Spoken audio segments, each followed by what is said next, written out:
O ensino e a aprendizagem sempre enfrentaram muitos dilemas. Talvez o principal seja deixar clara a relação entre eles. É entendendo como se aprende que se pode estruturar as atividades de ensino. Nos últimos tempos, esses dilemas têm ganhado destaque.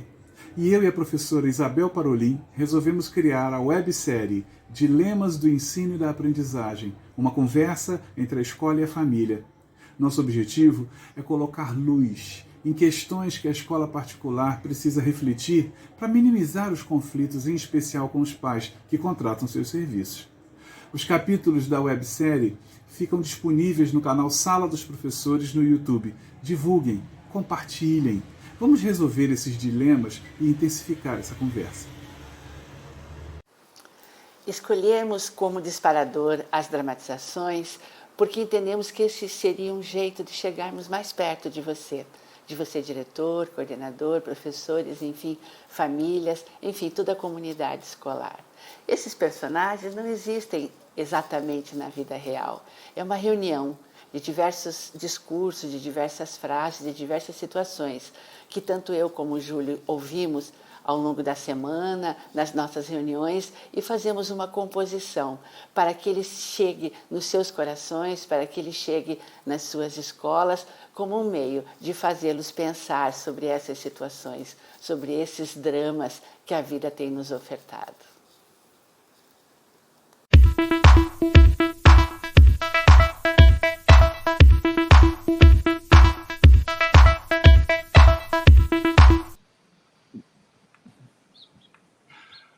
Ok. Eu queria, antes de mais nada, agradecer vocês estarem aqui, dedicando parte do seu tempo, porque, como vocês sabem, a gente precisa estar em contato permanente, né? Ou seja, eu recebi alguns pedidos, alguns telefonemas e resolvi marcar essa reunião, que é para poder a gente conversar. Não, só um instantinho, mãe, cada um vai falar, tá? Numa boa, mas eu queria começar pelo senhor Marcos, né, que é pai do Joaquim. Tudo bom, senhor Marcos? É que sabe o que acontece, seu Júlio? Oi. Sabe o que acontece, seu Júlio? Sim. Lembra que o senhor, naquela reunião, falou que a professora ia falar comigo? Eu não queria vir nesta reunião. Eu queria vir na reunião com a professora, que o senhor falou que ia ligar para mim. Senhora Isabel, do terceiro ano. Eu sei, eu conheço, eu sei que a senhora é mãe do Enzo. O senhor sabe que eu trabalho com vendas em casa. Eu sei. A senhora já me procurou, nós já conversamos, a senhora deve estar bem lembrada. Eu já falei com o senhor, eu já conversei com a professora. A professora veio na reunião aqui hoje? Não, hoje não é uma reunião com a professora. Hoje é para a gente resolver algumas questões pontuais que a gente está precisando resolver, né? Porque eu fui procurado pelas pessoas, por vocês todos. Então, resolvi marcar essa reunião para a gente resolver tudo, de repente, na mesma hora, né? Ai, que bom, professor. Eu, como avó do Francisco, preciso muito da ajuda do senhor. Pelo amor de Deus, me ajude. Sim, senhora Evelise, eu com certeza vou ajudá-la. Vocês fiquem tranquilos, que eu vou resolver o problema de cada um de vocês. Mas o meu, aquela vez, eu já conheço, senhora, isso. Mas é porque a professora, ela já está na agenda dela que ela vai ligar para a senhora, tá? Mas faz tempo, hein? Vai sim. Tá bom, a senhora, o que a senhora tem a dizer agora? Vamos lá, a senhora pode começar. O seu Júlio, não sei se o senhor lembra, né? A sua mãe do Enzo, né? E da Aninha também, mas a Aninha dá na educação infantil. Eu sei. Por sinal, deixa eu lhe fazer uma pergunta. A senhora já fez contato com a professora da Aninha, da educação infantil? Eu estou esperando a professora do Enzo entrar em contato comigo. Não, mas eu estou falando um pouco da Aninha, porque o Enzo... Não, mas a Aninha é da educação infantil. Pois é, mas o Enzo, a gente já encaminhou a solução do problema. Mas o Enzo não entende nada ainda da aula. Se eu não estiver no lado dele, ele não entende a aula. A senhora já falou isso, eu já conversei com a professora já colocou na agenda dela que ela vai entrar em contato com a senhora, né? Ou seja, só que a senhora é uma das mães que me fez contato de novo essa semana, então por isso a senhora está nessa reunião. E, pois não, senhora Ana... Júlio, me desculpa, assim, sabe, só que você me pediu essa reunião e eu tenho um compromisso daqui a pouco, então não sei se dava para eu falar ou a gente talvez ser mais objetivo, assim, porque eu estou super atarefada aqui. Eu também quero falar. Eu peço desculpas, eu sei que estamos todos muito ansiosos, né, para falar cada um É porque, na verdade, a gente fica preocupado, né, seu Júlio, porque a gente precisa do apoio da escola, né? Só um instante, deixa eu atender aqui o seu Marcos. Por não, seu Marcos? Eu queria saber se vai demorar muito a reunião, que eu Olha, não entendi ainda por que eu fui convidado. No meu propósito, vai ser uma reunião rápida, né? Mas, assim, para que ela seja rápida, é preciso que a gente se organize um pouco, né? Deixa eu responder a senhora Ana, a mãe da Júlia. Olha só, mãe, nós vamos ser rápidos, sim. Tá? Eu só gostaria de colocar para vocês que, para a gente ter um pouquinho só de paciência, né? Ou seja, praticamente, eu sei que esse tempo de pandemia desarrumou um pouco a vida de todo mundo, mas para que a gente resolva os problemas, que são até novos, até para todos nós, a gente precisa contar um pouquinho com a paciência, eu espero contar um pouquinho com a paciência da senhora, para que a gente possa ter uma reunião bem conduzida. Mas, como eu ia dizendo, senhor Marcos, eu liguei para o senhor, e talvez o senhor não esteja entendendo muito por que foi convocado, né, para essa reunião, né? Mas sabe, seu Júlio, é o seguinte, a gente que trabalha em casa tem muito compromisso. Senhora Isabel, deixa eu lhe fazer um pedido. A senhora vai ter o seu momento de falar, mas assim, eu preciso tratar um caso de cada vez. Eu queria... Olha só, vamos lá. Especificamente, a senhora me ligou essa semana, acho que pela 10ª vez. Qual é a questão? Sim, porque eu não tenho retorno, eu preciso... O Enzo só tira nota boa. Só tira nota boa. Eu tenho as notas do Enzo aqui. Por isso que a professora não liga para ele, mas ele não está entendendo nada. Mas como é que ele só tira nota boa se ele não está entendendo nada? Como é que a senhora me explica isso? Pois é, eu estou tendo que ajudar ele bastante. Ajudar. O que a senhora chama de ajudar? O que a senhora chama de ajudar? Ajudar bastante. Por exemplo, a professora fala, ele não entende, parece que ele não entende. Eu já expliquei para o senhor.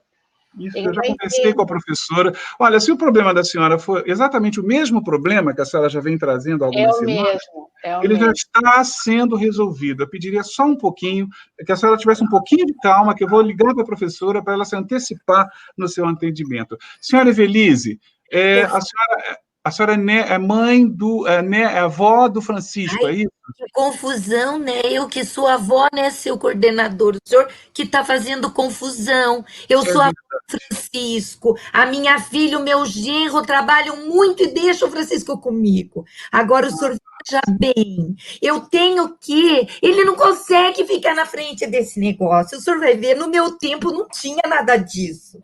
A senhora é professora? Professora aposentada, seu Júlio. Olha que beleza. Eu não consigo deixar o menino não parar quieto. Eu peguei outro dia, eu vou contar para o senhor, estou desesperada, eu preciso de ajuda. O menino não ficava prestando atenção, eu saí correndo com o computador atrás dele para ver se eu pegava alguma coisa e ele olhava e fazia o que a mulher mandou eu fazer. Eu não consegui. Sabe o que aconteceu, seu Júlio? Levei uma bronca do meu genro, porque eu não podia tirar o computador lá do lugar. O senhor veja a situação que eu estou passando. Pelo amor de Deus, me ajudem. O que é isso? Eu quero dar aquelas tarefas do meu tempo. Eu botava as crianças sentadas, sabe? Senhora Isabel, só um instante. Deixa eu ouvir só um pouco. Eu estou entendendo. Manda essa mulher ficar quieta, ela não deixa eu falar. Eu estou mais velha, deixa eu falar, Senhora Evelise, eu acho que, pelo que a senhora está colocando, a senhora deve estar tentando ajudar o seu neto através do método que a senhora usava quando dava aula, não é isso? Dava certo, seu Júlio, dava certo. Exatamente, eu sei que dava certo, mas acontece que agora, no ensino remoto, as coisas funcionam um pouco diferente, né? Ou seja, deixa só um instantinho, por favor, dona Isabel, a senhora, por favor, vamos colaborar? Deixa eu ouvir um pouquinho agora a senhora Ana, que já manifestou a sua pressa, pelo que visto, ela está no ambiente de trabalho. Então, a senhora fez contato comigo, deixa eu ver aqui, foi na segunda-feira, dizendo que queria uma hora para conversar com a coordenação, e foi o que eu resolvi fazer, juntar todas as pessoas para poder cumprir essa demanda em conjunto, né? Por isso, essa reunião. Deixa eu ouvir rapidamente qual é a questão que a senhora Ana vem trazendo, por favor. O que está acontecendo com a Júlia? Eu vi as notas da Júlia aqui e elas estão boas. Sim, porque eu estou fazendo, entende? Eu faço atividade para ela ali. Pois é, que nem eu.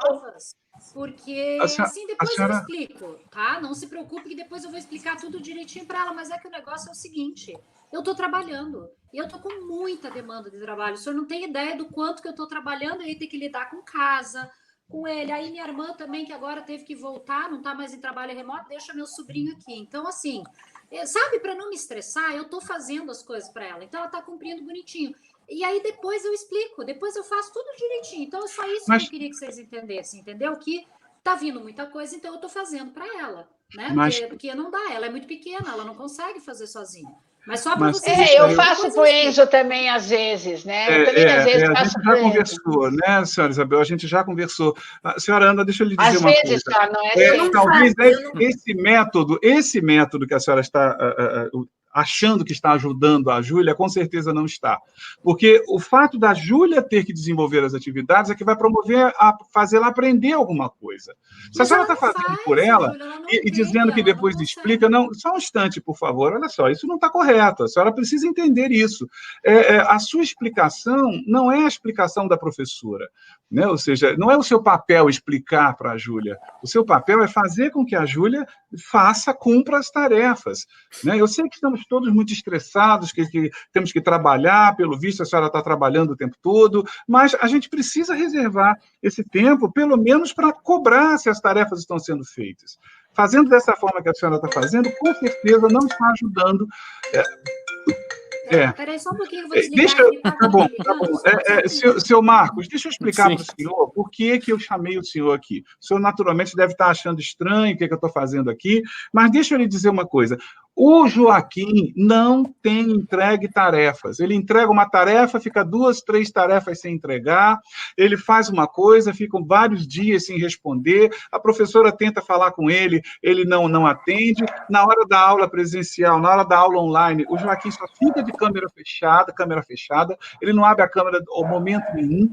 Então, a professora me disse que está com a sensação de que o Joaquim está até dormindo, às vezes, durante as aulas. O que o senhor tem a me dizer sobre isso? O Joaquim está indo tudo muito bem. Realmente não entendi por que eu estar aqui. O que acho importante, ele participa. O que não é importante, a gente não força ele a fazer, entende? A gente vê que ele já conhece, então não pedimos para ele participar se ele não está com vontade, né?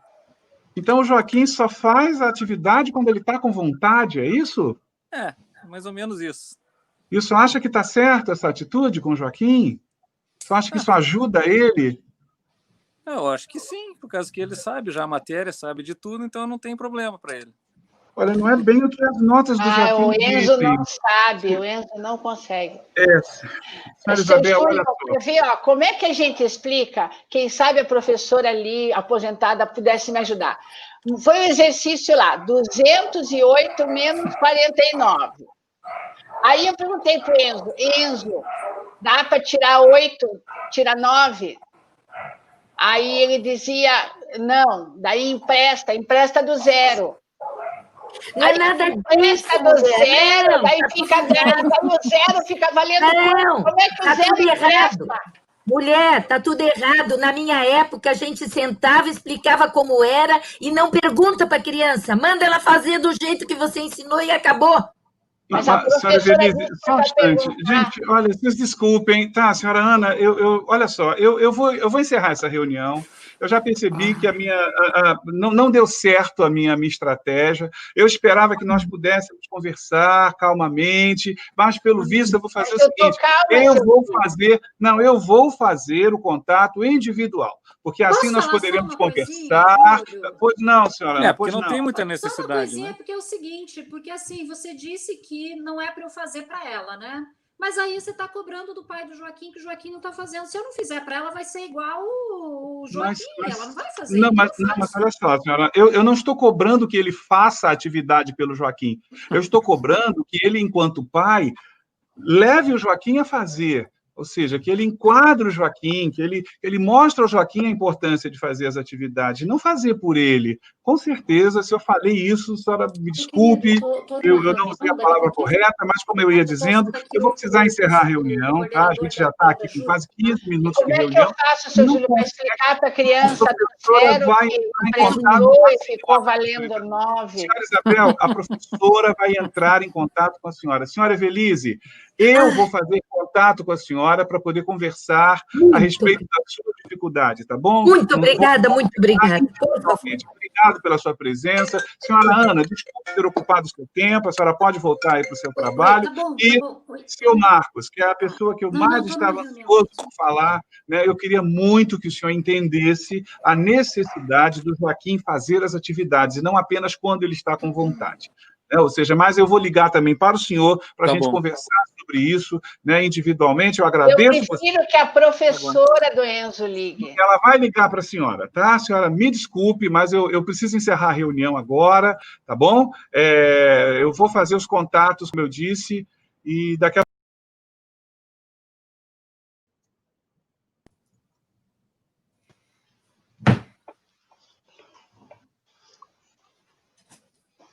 Olá! Agora pode rir, né? Coitado desse coordenador, hein, Júlio? Agora pode rir? Agora pode.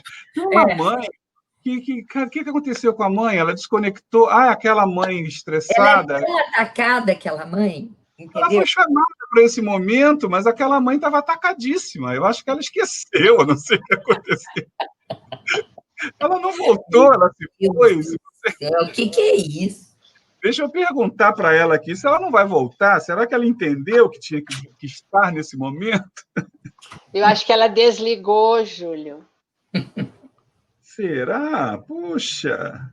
Vamos ver aqui. Ana Ruth. Meu Deus, Isabel, mas você é muito chata. Novamente, o nosso papo agora, tá ok?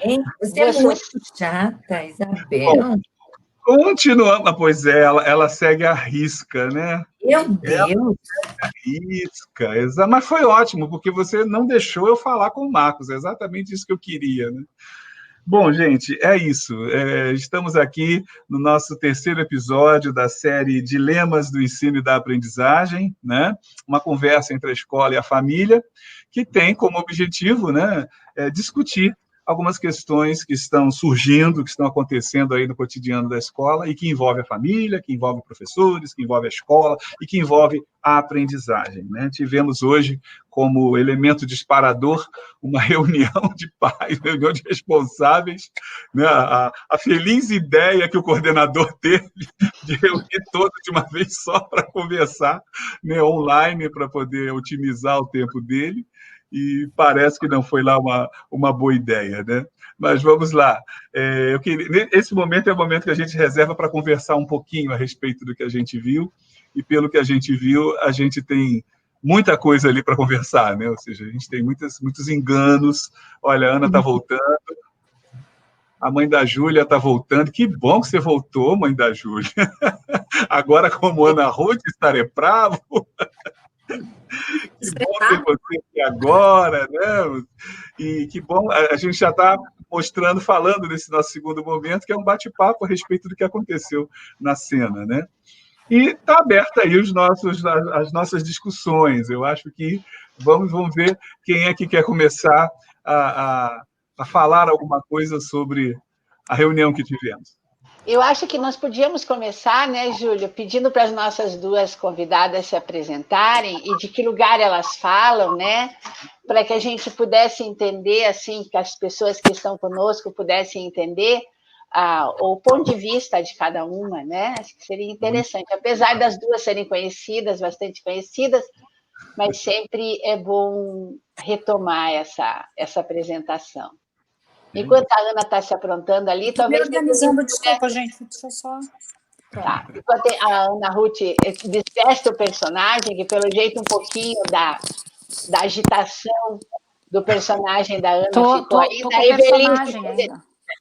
A Evelise podia se apresentar, Evelise, para dizer de que lugar você fala, para que... Então, tá. Então, a Evelise Portilho. Eu sou educadora, eu sou professora, psicopedagoga, formadora de professores, e estou vivendo, como todos nós aqui, esse momento, né, que a escola está passando, por meio dos professores, por meio dos coordenadores, por meio das famílias, né? Estou escutando muito essa escola e esses professores, e essas crianças, e esses jovens, e a angústia vem de tudo que é lado. Então, quando a gente pensou em colaborar com o Júlio e com a Isabel nesse momento, eu achei fantástico, primeiro porque eu vivo também o papel de ser uma avó de um Francisco, né? Então, foi fácil me colocar no lugar da avó do Francisco, não dessa avó enlouquecida, né, que ainda vive o momento anterior, né? As coisas mudam. E esse é um dos problemas que a gente tem visto hoje, que é, principalmente do lado dos professores, de simplesmente pegar o planejamento do presencial e como se fosse assim, simplesmente colocar o do presencial na aula remota ou no online, né? A coisa não é assim. Então, o fato da gente ter pensado nessa avó, querer trazer as experiências antigas dela, é mais ou menos fazer essa analogia com esse momento que a escola também vive. Então, foi por aí que foi pensado, né? Aninha, se apresenta para a gente. Então, eu sou Ana Ruth Starepravo, né? Já tenho uma websérie aí com o Júlio também, né? Na área de matemática.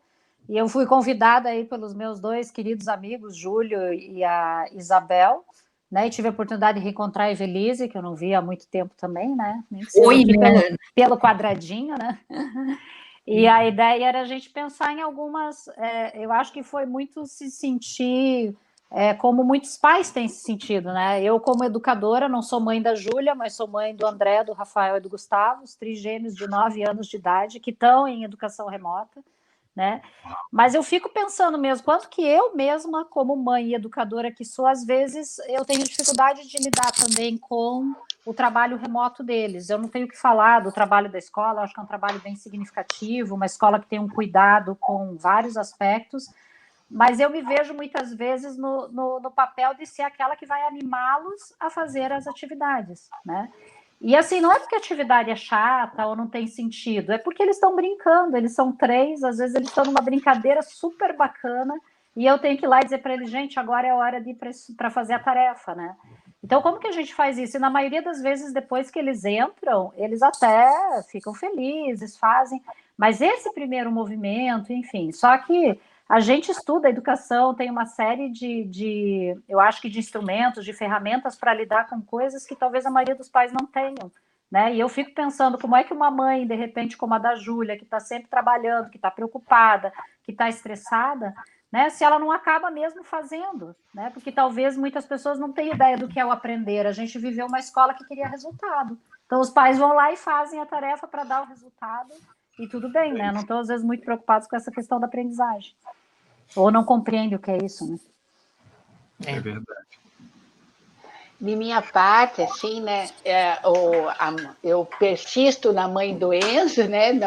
No primeiro capítulo eu fui a mãe do Enzo, mas eu penso que a mãe do Enzo, ela representa muitas mães, inclusive ela é a mãe da Aninha também, ela coloca em parênteses, e ali a mãe do Enzo traz 2 enganos, assim, dos muitos, né, que a gente percebe, mas que quis trazer a diálogo. Primeiro, é a importância da educação infantil na vida de uma criança, né, da educação infantil como escola, que no primeiro episódio ela deixa em segundo plano, e agora aqui também, né, entre parênteses da Aninha, né, que está na educação infantil.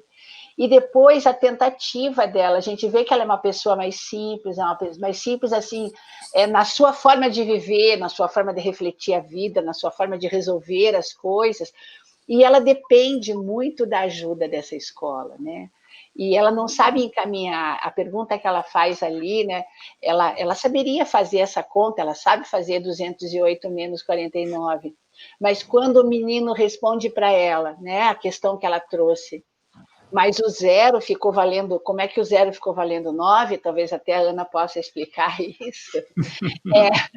Ela se perde porque ela não está acostumada a pensar, ela está acostumada a fazer. Ela sempre diz que ela trabalha, que ela é vendedora, que ela tem mais filhos. Ou seja, é um perfil de pessoa que não tem tempo para parar e pensar nesses meandros, né, da educação, da formação, da própria aprendizagem. E acaba cometendo coisas como, por exemplo, ela se encorajou de dizer que ajudava mais enfaticamente o filho, depois que o personagem que a Ana fez revelou isso. Então, assim, é isso que muitas famílias estão vivendo, né, de não saber encaminhar. Porque isso é uma coisa mesmo técnica, requer estudo, requer reflexão, requer conhecimento, requer intencionalidade. Ensino não é uma coisa, provocar aprendizagem não é amador, né? Eu acho que essa é a grande questão.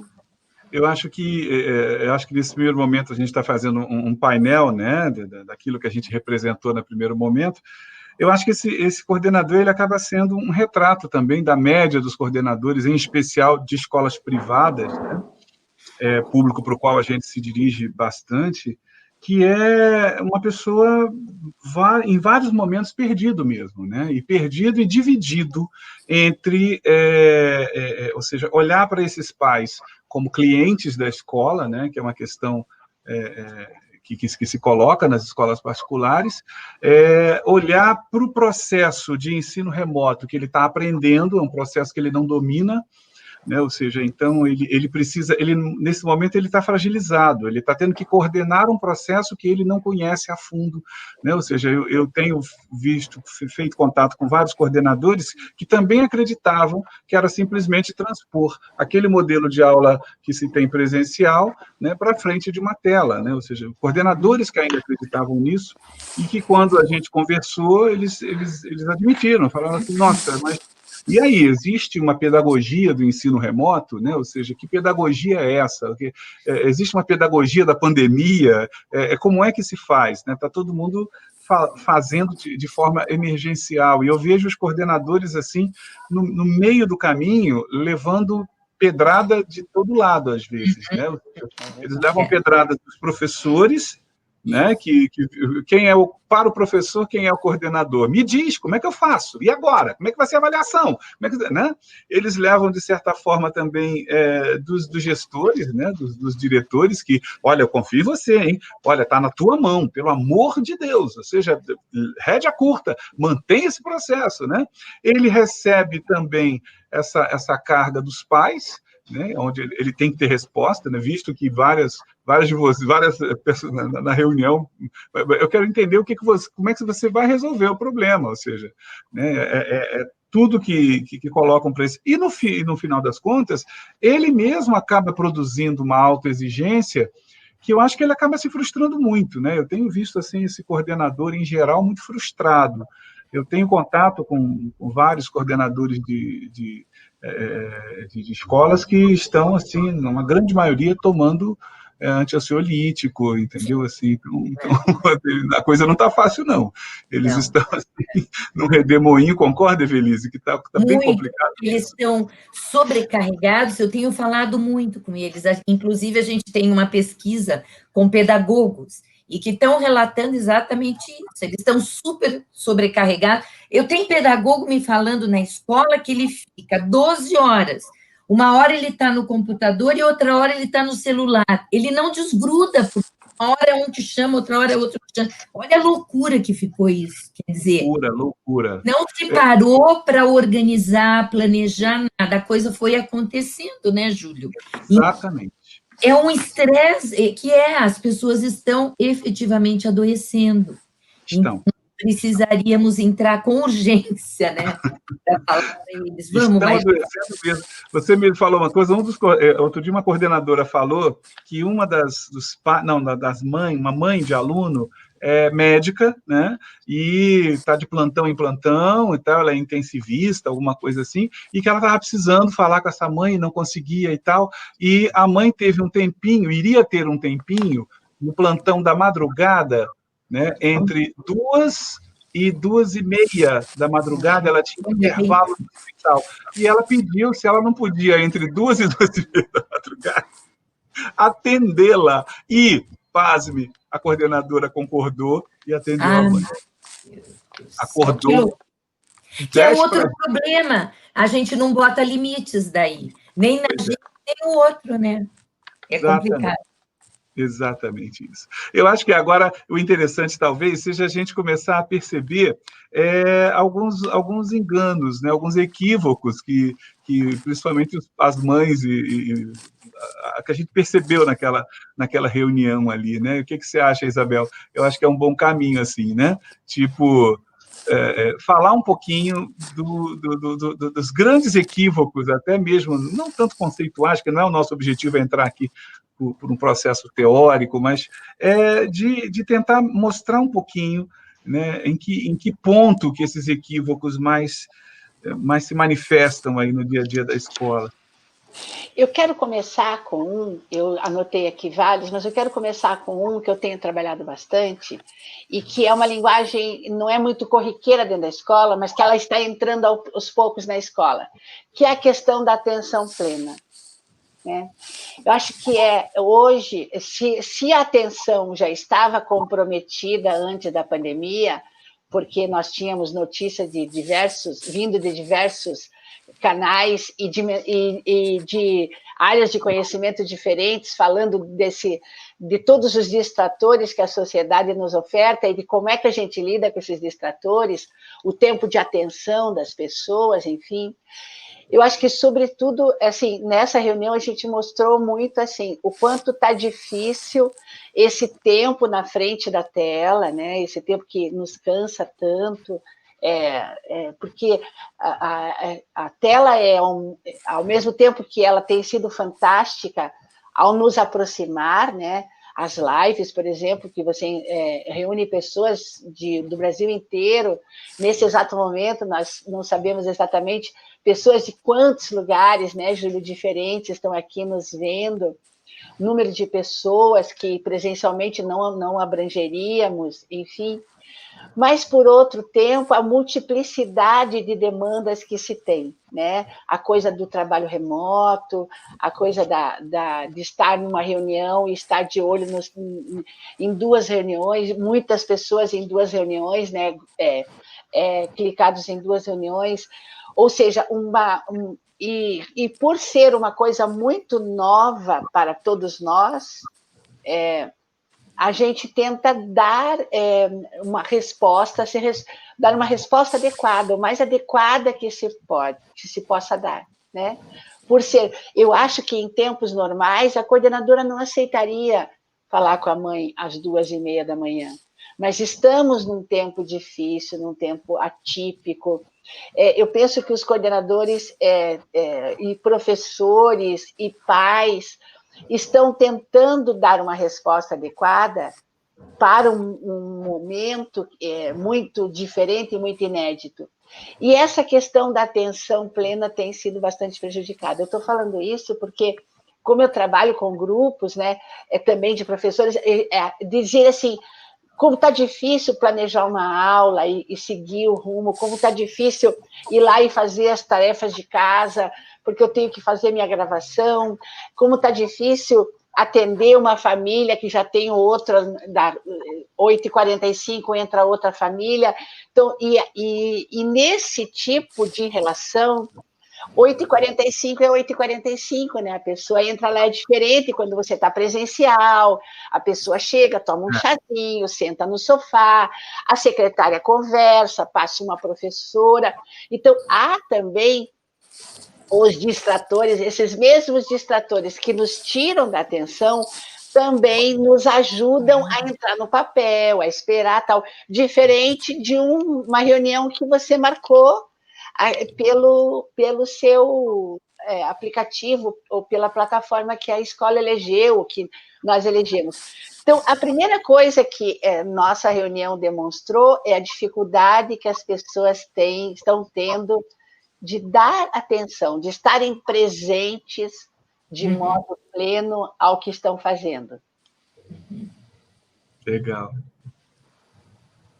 Isso é interessante, eu tenho notado, tanto com os alunos em sala de aula, que a maioria deles fica escondidinho atrás da câmera, não aparece, porque estão sempre fazendo alguma coisa. E também em reuniões da gente, né, qualquer reunião que seja, também a maioria fica, porque fica cuidando do filho, cuidando da casa, fazendo outra coisa, né? Então, isso daí desfoca, e sem foco, a gente não faz uma coisa adequada, né? Eu concordo plenamente, acho que é um dos problemas sérios. E vocês não sentem que isso é um problema, por exemplo, até antes da pandemia? Sim. Né? Eu estava pensando enquanto vocês estão falando, assim, porque eu sempre ouvi muito falar dessa geração que faz 1000 coisas ao mesmo tempo. Então, tá no celular, eu sempre tive um cuidado aqui com os meninos, a gente até fala assim, não, é uma tela de cada vez, né? Porque eu senti, às vezes, eles estavam com o iPad fazendo uma coisa e vendo televisão. Eu dizia, não, você pode escolher um ou outro. Porque às vezes me preocupa, assim, não sei se é porque a gente veio de uma geração onde não tinha isso. Se eu estava dirigindo, eu estava dirigindo. Se eu estava, por exemplo, hoje eu estou dirigindo, eu estou ouvindo um podcast. Tudo bem, não estou dizendo que está errado ou não, mas como que a gente já não faz mais as coisas? Você vai correr? Eu até tive o hábito, quando corria, de não levar nem música. Porque eu acho que quando eu corria, eu ia ver coisas que eu não queria me distrair do ato de correr. Né? Então tem um pouco isso, assim, que eu tô correndo, tudo bem, eu vou ver a paisagem e tal, mas é o meu corpo, é a minha, então eu acho que às vezes essa leva a uma distração daquilo que a gente está fazendo, não é nem só a questão do foco, mas assim, e acontece, por exemplo, eu ouço muito, gosto de ver muito vídeo na hora que eu tô cozinhando, e tudo bem, né? Mas aí de repente chegam os meninos e às vezes eu vejo que eu né, não quero dar atenção, então às vezes eu me policio e digo, não, tudo bem, eu vou assistir, mas se eles vierem falar comigo, eu vou pedir para eles esperarem um pouco, eu ponho no pausa e eu ouço eles, porque na verdade eu também estou ensinando para eles isso, né? Que tem a importância de eu ouvir e tal. Eu acho que o mundo de hoje nos propicia isso, mesmo sem a pandemia. Com a pandemia, muito mais, porque a nossa vida se dá através desses, né? Equipamentos aí, né, das telas, enfim. Então, acho que é uma coisa para a gente prestar atenção, né? Até porque a tela teve uma coisa interessante. Eu estava ouvindo uma pessoa falar da área da tecnologia. A tela que a gente sempre teve como entretenimento, hoje ela também é ela tem um viés afetivo. As crianças estão vendo os avós pelas telas, os amigos. Então, a reconfiguração da tela na vida da criança, né? Então, para ver a vovó, para ver o vovô, para ver o amigo, eles vão às telas. Então, essa reconfiguração. Agora, a reconfiguração não tira a questão da presença plena, né? Como você falou, quando você vai correr, você está assistindo uma aula, como a Evelise falou, né, Júlio? É assim, eu preciso estar presente. Então, eu acho que... Opa! Travou isso.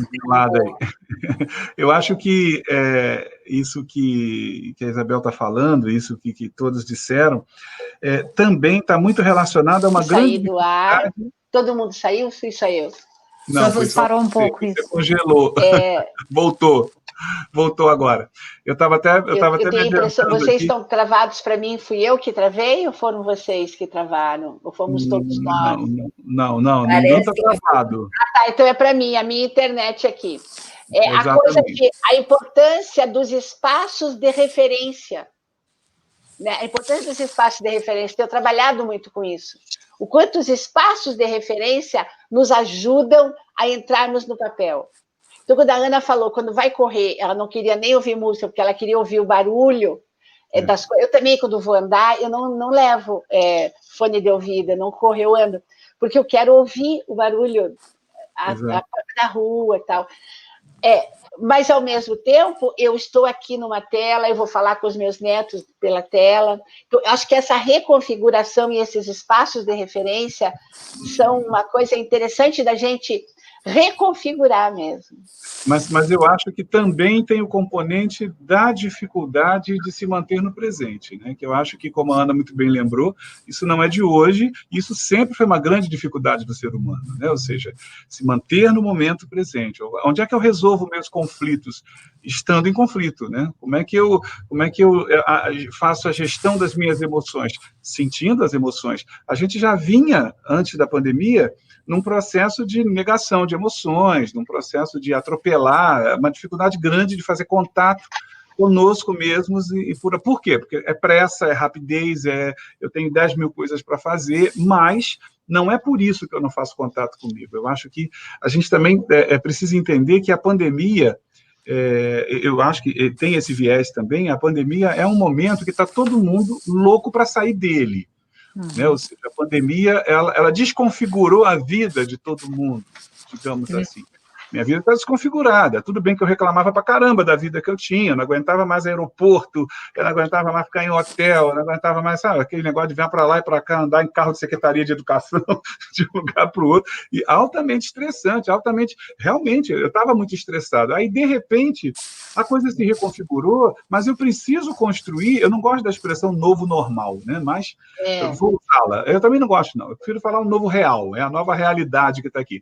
Eu preciso agora me reconstruir dentro disso que eu estou vivendo, dentro desse novo real, dentro desse novo normal. E isso não é rápido assim, entende? Eu acho que também tem um pouquinho disso, né?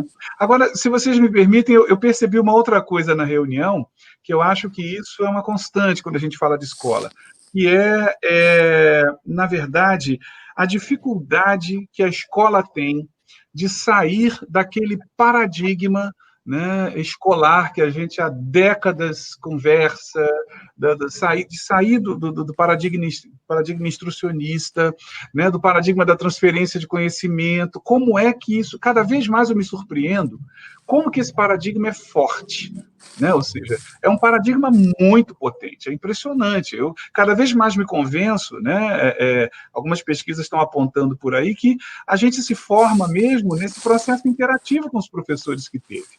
Né? Ninguém se forma na aula de didática, né? Ninguém se forma na aula de nada. A gente se forma tendo sentado lá enquanto criança, enquanto pré-adolescente, e a gente ouviu o professor falando, precisa ficar quieto, presta atenção, né? Ou seja, acho que essas questões vão entrando, vai havendo essa interação, e a gente acaba, por mais que os nossos professores de didática tenham falado, alguém aqui ouviu nas aulas de didática, coloca em fileira? Alguém aqui ouviu nas aulas de didática, entendeu? Manda eles ficarem quietos para você explicar. Imagino que ninguém ouviu isso numa aula de didática, né? A gente só ouviu o contrário disso, né? A gente só ouviu a desconstrução disso. No entanto, a gente tem aulas muito parecidas com as aulas que a gente teve, né? Então, eu vejo a escola hoje com uma dificuldade imensa de romper. Isso é uma coisa que eu acho que fica presente lá um pouquinho no coordenador, né? Ele não sabe muito o que dizer em função disso, dessa dificuldade dele. Mas você sabe que é muito legal você falar isso, essa ênfase ao conteúdo que a gente está vendo, mas vocês não estão, eu estou estarrecida quando um órgão como a ONU manda que as escolas voltem. Quando os sindicatos das escolas dizem tem que voltar às aulas. Por quê? Porque as crianças estão perdendo conteúdo, porque as crianças precisam de aula. O que é isso, gente? O governador do Pará, hoje, obrigou a volta de todos. Exato.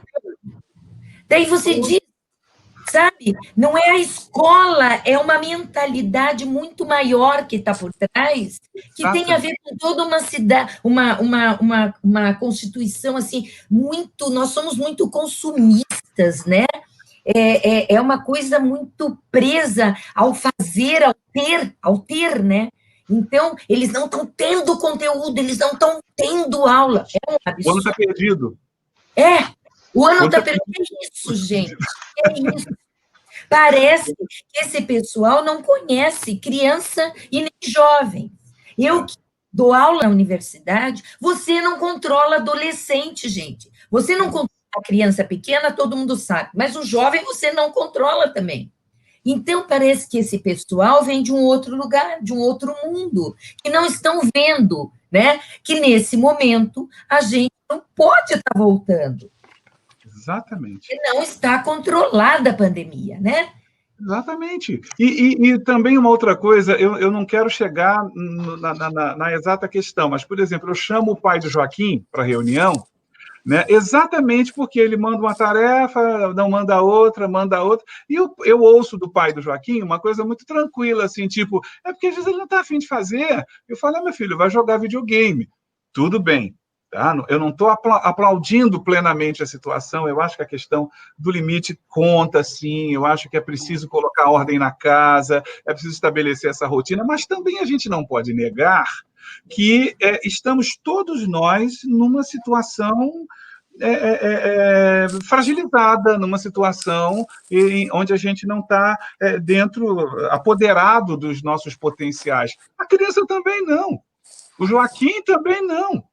Né? Ou seja, então, talvez, porque a coisa não prosseguiu, mas talvez a melhor conversa com o pai do Joaquim fosse assim, do que o Joaquim gosta de brincar, né? Ele adora uns jogos lá e tal, então ele está achando mais interessante jogar do que brincar. Pai, então posso te pedir uma coisa? Na hora que o Joaquim quiser jogar, proponha a ele você jogar junto com ele, né? E fazer do jogo o pano de fundo daquele momento de vocês ali. E depois eu só quero que o Joaquim me conte o que ele aprendeu naquele momento. Ou seja, fazer desse ato de aprender um ato relacional de verdade, porque ele não é. E a escola parece que resiste terrivelmente a entender isso, né? Terrivelmente, o ano está perdido. Né? Ou seja, uma professora ontem estava falando comigo, eu acho que eu não vou conseguir fechar com o meu primeiro ano, nem os fonemas simples. Eu falei assim, tá, mas você está fechando algum fonema? Ela, estou, mas eu estou desesperada. Eu até ri um pouco e falei assim, posso dar um conselho? Ao invés de fechar, abre os fonemas. Abre os fonemas, né? Ou seja, conversa sobre os fonemas, não fecha os fonemas, não. Abre os fonemas, porque ano que vem ele tem que estar no segundo ano e ele não vai estar onde ele deveria estar. Eu falei, ninguém vai estar onde deveria estar ano que vem. Ninguém vai estar onde deveria estar agora. E ainda bem que não vai estar, né? Nesse pensamento, exato. Ainda bem que não vai estar. Porque a grande discussão aqui seria agora o que é conteúdo, o que a escola entende por conteúdo. Se a gente pegar os BCNs, né? A Base Nacional Comum Curricular é de 2017. Tem ali uma retomada do que sejam as competências que precisam se desenvolver. Se você pegar o que a Unesco, o documento da Unesco, lá das competências para o século XXI, o que diz lá? Desafios globais para o mundo sustentável. Quando você pensa em desafios globais para o mundo sustentável, quando você diz que a escola deixa de ser um depósito de informações, o que você está falando? Está falando de competências, de pensamento flexível, você está falando de comunicação assertiva, né? Quando você fala aí de... Então, quando as escolas perguntam, mas o que eu vou fazer se eu não vou dar os fonemas? Teve uma situação de uma professora com oxítona, paroxítona e proparoxítona, os alunos não entendiam que horas que tinha que bater a palma. Então, tem outras competências que se pode trabalhar, inclusive usando as oxítonas, as paroxítonas, as proparoxítonas, sob o ponto de vista da comunicação assertiva, da entonação de voz, da representatividade, do que você compreendeu através da sua discursividade, a importância das narrativas, né? Como é importante, como que uma criança vai escrever boa redação se ela não sabe desenvolver uma narrativa? Essa narrativa, ela sempre revela o sujeito, né? Quer dizer, tem tanta coisa para se trabalhar em tantas situações que não sejam, sob o ponto de vista que a Evelise trouxe aqui, que é do conteúdo, né? Aquele conteúdo mais duramente, eu vou dizer duramente colocado, que é assim, oxítona, paroxítona, proparoxítona, ou seja, que as crianças não conseguiram entender e que a professora entrou em desespero.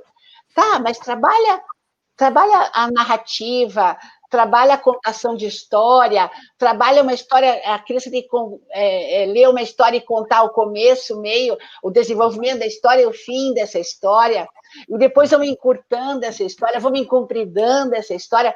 Olha que aula linda de português daria. Mas é a concepção de conteúdo, né? Isso, sem... Eu acho que não estão de pé os 4 pilares mais, né? Só continua de pé o aprender a aprender, né? Ou seja, cadê o aprender a ser, o aprender a conviver, o aprender a fazer? Eles foram diluídos aí mesmo, né? Então, gente, tem uma coisa que eu fiquei pensando, Isa, porque em algumas lives aí que eu fiz, as pessoas falaram muito, sim, da matemática, mas e os direitos de aprendizagem? Aí eu falei, gente, é exatamente isso. Nenhum momento a BNCC está falando em direito a conteúdo. E é muito diferente falar em direito à aprendizagem e direito a conteúdo. Nossa, eu falo para o professor, porque eu mesma sei. Às vezes eu preparo uma live e eu ponho um monte de coisa para falar e eu vejo que não dá tempo. E hoje eu aprendi a lidar com isso. Mas como a gente tem essa ansiedade de passar muito conteúdo, né? Então, assim, o direito de aprender é como o Júlio falou, eu posso aprender em momentos diferentes. Aí eu lembrei de 2 situações aqui que eu acho que são bem ilustrativas. Ontem, por exemplo, o Rafael me chamou, um dos meus filhos, né, para mostrar, eles ganharam um computador, e no computador deles, o Marcos colocou, acho que é o Paint, é um desses programas que a criança pode fazer recorte, com estilo um Photoshop, só que mais simples, né? E aí o Rafa veio me chamar que ele tinha feito. Então, ele tinha feito uma paisagem, ele puxou a foto, aí na foto ele conseguiu colocar um tigre filhotinho e tinha uma poça d'água. E na poça d'água ele colocou um tigre adulto. Então, o tigrinho pequeno se olhava para aquela poça e via o tigre adulto. E ele fez toda uma montagem, quer dizer, olha quanto de competência ali para montar tudo isso. E ele falou, mamãe, eu fiz isso aqui e eu dei o nome de Esperança. E aquilo me tocou tão profundamente, porque eu falei, gente, ele tem 9 anos, e ele vai lá e eu falei, por quê? Claro, estava óbvio, mas eu queria ver o que ele ia dizer. Ele falou, lógico, mamãe, ele está se olhando e se vê adulto. É porque tem esperança. E eu fiquei pensando, né, é tanto conteúdo, e aí eu lembrei de uma outra situação que eu até conversei com uma amiga minha hoje, professora até na escola dos meninos, que eles estavam trabalhando, a ideia era trabalhar poesia, e a criança podia escolher o poema que ela quisesse. Eles até deram algumas sugestões, mas eles podiam pegar outros. E aí eles tinham que ou recitar, né, gravar um vídeo, ou recitando poema, ou lendo, ou fazendo qualquer trabalho que representasse aquele poema. E uma menina, que a gente até estava falando, conversando sobre a menina, por isso ela me contou, que era uma menina que era super insegura nas aulas de matemática, que a gente fez um trabalho muito de ela acreditar nela mesma, isso anteriormente à pandemia, né? E a gente conversando, e ela disse, Ana, ela fez uma coisa que me tocou tanto, porque ela pegou o poema do Drummond, que era Havia uma Pedra no Caminho, e ela recitou esse poema. Só que a representação dela, ela pegou uma pedra, ela estava segurando essa pedra, e na pedra ela escreveu Covid-19. Enquanto ela recitava Havia uma Pedra no Caminho, e ela ainda disse assim, isso foi trabalho dela, não foi dos pais, porque a gente sabe o quanto que ela... Né, os pais não fariam isso e o quanto isso foi uma coisa dela, e ela ainda disse, essa menina é uma que a escola fez diferença porque acreditou nela e fez ela acreditar no potencial dela. Então, assim, o direito é aprender, né? Não é o conteúdo. Então, eu acho que é essa a grande questão que as pessoas vão ter que entender, né? Mas a gente não entende assim, né, Ana? A gente que trabalha com formação sabe. Eu acho que aí a gente cai na formação desse professor. As formações estão muito presas a conteúdos, né? É a escola que é exigida por uma rede, né? Seja pública, seja ela particular, exige da escola, que exige do professor e os pais que exigem. Então, a gente vê que esse professor não sabe fazer diferente, porque ele é muito cobrado, né? Uhum.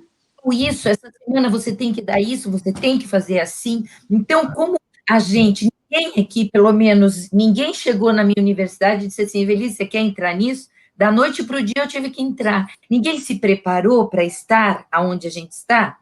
Então, a gente percebeu quem foi resiliente, quem foi não, quem é de verdade, ou quem só disse que tinha que ser, mas não consegue ser, né? Porque isso tudo mobiliza todos nós a irmos atrás e nos refazermos. Mas quando a gente não tem conteúdo suficiente, né, para se refazer, fica difícil. Então, o que nós estamos sentindo com os colegas professores é muito isso, eu acho. Não, eles não estão preparados para essa mudança, para esse olhar diferente, né, desse conteúdo que não é planejado, porque a escola trabalha com aprendizagem sistemática, aquela toda planejadinha, tudo direitinho. Quando saiu desse modelo, e agora? O que eu faço? Né? Então, para nós, formadores de professores, está sendo o momento de repensar muito isso. Uma porção de coisas, né? Eu tenho falado muito para os pais assim, o que você lembra dos conteúdos que você estudou na escola? Eu tenho feito muito essa pergunta para os pais, né? Bom. Enumera agora para mim tudo que você lembra dos conteúdos, né? E para os professores eu tenho falado muito assim, o que a BNCC, de que maneira ela estruturou o currículo em forma de espiral, né? Ou seja, exatamente porque eu dou um conteúdo no primeiro ano, esse conteúdo volta no segundo, um pouco mais aprofundado, volta no terceiro, um pouco mais aprofundado, volta no quarto. Então, calma, ou seja, calma, eu acho que tem também o conteúdo, eu acho, né? E eu acho bacana a gente ir, talvez fechando um pouquinho as nossas reflexões, eu acho que o conteúdo sempre foi a tábua de salvação da escola, né? E nesse momento a pandemia furou a tábua. A pandemia balançou a tábua e falou assim, não tem mais tábua de salvação. Então, e a escola está assim, eu quero conteúdo. Mas não tem conteúdo, não se segure nessa tábua porque ela não flutua mais. Né? E eu estou vendo assim uma escola, e quando eu falo escola, eu represento todo mundo que está dentro da escola, altamente perdido. Agora eu vejo isso com ótimos olhos também. Eu acho que é um momento que a Evelise coloca para nós, formadores de professores, nossa, né? Ou seja, mais rico eu acho que nunca existiu, né? Eu acho que é por aí mesmo, e o grande objetivo que a gente tem, né, com essa websérie é exatamente esse, né? Ou seja, levantar na prática algumas questões e depois bater um papo, né? Tentando refletir um pouquinho por que as coisas são assim, né? Acho que é o momento, desculpa, Júlio, mas de pegar pessoas que estão mexidas, né? Porque é aquela velha história, assim como a criança não aprende se ela não tiver interesse e vontade, é o professor que, às vezes, simplesmente porque estava tão envolto no seu fazer e era sempre aquela mesma... E que estava assim, estava funcionando. Então, acho que essa mexida trouxe mexer dentro de cada um assim e tá pronto, talvez, para pensar uma forma diferente, porque mexeu com as estruturas, quer dizer, ele entrou naquele período do desequilíbrio, né? Que é o necessário para que haja nessa equilibração aí num maior. Então, acho que a gente tem um solo fértil agora para trabalhar, porque muita gente está mais aberta agora do que estava um tempo atrás, né? É aquela chacoalhada que a vida deu. Embora tenha acontecido, a Evelise falou uma coisa muito interessante, né? As pessoas não estão muito preparadas. Eu atuei em consultório durante um tempo, né?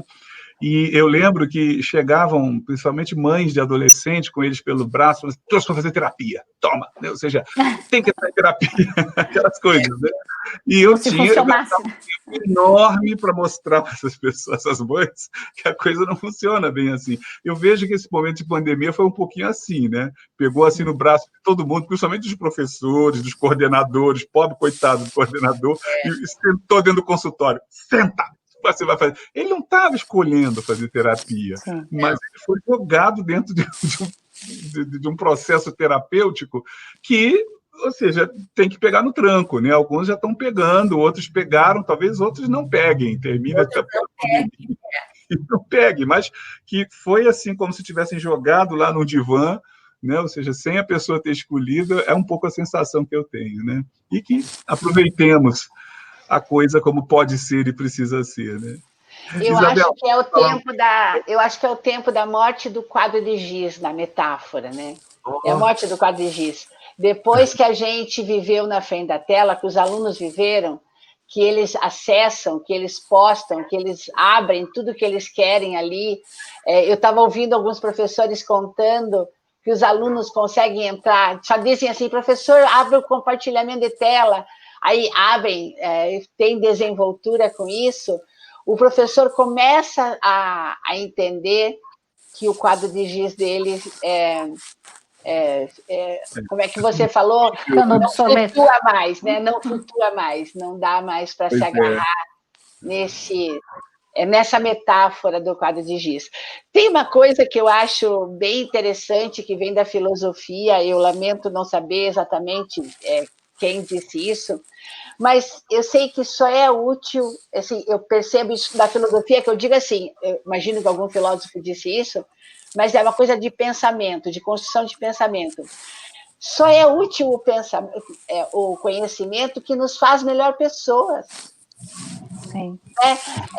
Então, assim, o conteúdo em si, eu não resolvo a vida com o conteúdo em si.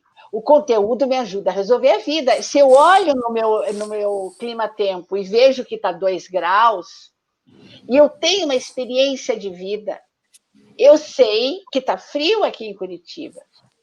Tá? Mas isso aqui sozinho faz com que um adolescente saia de 2 graus de manga curta, que já se sabe na frente de escola sabe disso aqui em Curitiba. Pessoas dizem, eu saí sem casaco. Você não olhou a temperatura? Vi, estava 2 graus, mas estava com sol. Quer dizer, uma vida que não seja pensada, que não seja refletida. E o que todos os documentos nos convidam, né? O da Unesco, as DCNs, enfim, que o conhecimento seja trabalhado de modo complexo a partir do cotidiano. Então, história, geografia é super importante, ciências, português, matemática, mas envolvido nesse sujeito que eu sou, que são as nossas competências socioemocionais, que estão previstas aí, e nesse olhar de mundo que eu tenho que ter para que a geografia tenha sentido, para que a história tenha sentido, para que depois a gente não vá ler um documento que diz assim, ontem eu li um documento do Estado de São Paulo, junto com o pessoal que diz assim, que cada criança deverá ficar na educação infantil, deverá ter um espaço e um brinquedo naquele espaço. Vocês conseguem imaginar uma criança de 4 anos com um brinquedo e um espaço para eles? Os meus netos não Eu gosto muito da expressão que o conteúdo precisa vir embrulhado na realidade, né? Ou seja, muito bacana essa se não é embrulhado na realidade, ele realmente não tem muita serventia. Bom, eu queria, né, em nome da websérie, agradecer muito, né, a Ana Ruth pela sua disponibilidade, agradecer muitíssimo a Evelise, que coisa boa poder reencontrar você, Evelise, depois de um bom tempo, né? Agradecer ao Marcos, né, o pai de aluno, que esteve presente aqui conosco, né, representando tão bem aí o pai de aluno, e dizer que esse terceiro episódio da nossa websérie, ou seja, segue a rota que nós trilhamos de estarmos trazendo aí essas questões tão fortes para nós, né, que somos os sujeitos da escola. Evelise, Ana, vocês querem, por favor, deixem suas palavras finais? Eu quero agradecer também pelo convite, né, por estar aqui, poder reencontrá-los. Na verdade, eu fui pega meio de surpresa, vou confessar para vocês, porque quando vocês me convidaram, eu tinha entendido que era para fazer só a parte da encenação. Eu não sabia que ia continuar na conversa depois, mas fiquei bem feliz. Foi gostoso estar aqui com vocês, agradeço a oportunidade. Se precisarem uma outra hora de uma atriz aqui, espero que tenha ficado à altura. Foi ótimo. Eu adorei estar aqui. Quando eu vi vocês na primeira websérie, e eu dei muita risada. Júlio, você era um coordenador muito chato, mas a Isabel era aquela mãe que a gente queria dar na cara, né? Então, eu adorei, eu queria estar junto participando, daí eu comentei muito com a Isabel, a gente tem, nesse momento de pandemia, eu não sei, deve estar acontecendo com vocês, a gente se aproxima mais de algumas pessoas, né? Nos aproximamos do que outros. E eu com a Isabel, a gente está muito próxima, discutindo tudo isso que a gente está vivendo. Como educadoras, psicopedagogas, a gente está muito discutindo.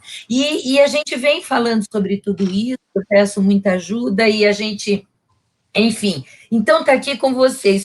Ana, que eu admiro, eu tenho um carinho, um respeito por essa menina, né? Enorme. Que bom te ver. Júlio, eu quero te dizer que você tem uma voz, Júlio, eu podia fechar o olho e deixar você uma delícia. Sua voz tem uma tonalidade que é uma delícia. E esse espírito dessa minha amiga Isabel, que bom estar aqui discutindo com vocês esses assuntos tão importantes para a educação de maneira geral. Contem comigo. Tá ótimo. E eu também quero agradecer que vocês vieram à nossa websérie, sempre agradecer o Júlio essa partilha. A nossa intenção, né, Júlio, com a dramatização, é emocionar as pessoas, né, que as pessoas, de algum modo, se colhem em alguma fala. Esses personagens, eles não existem de verdade, eles são uma composição, mas a ideia é que possam servir como disparadores, né, de reflexões, de aprofundamentos, e que eles possam ajudar o maior número de pessoas possível. Esse é o nosso objetivo.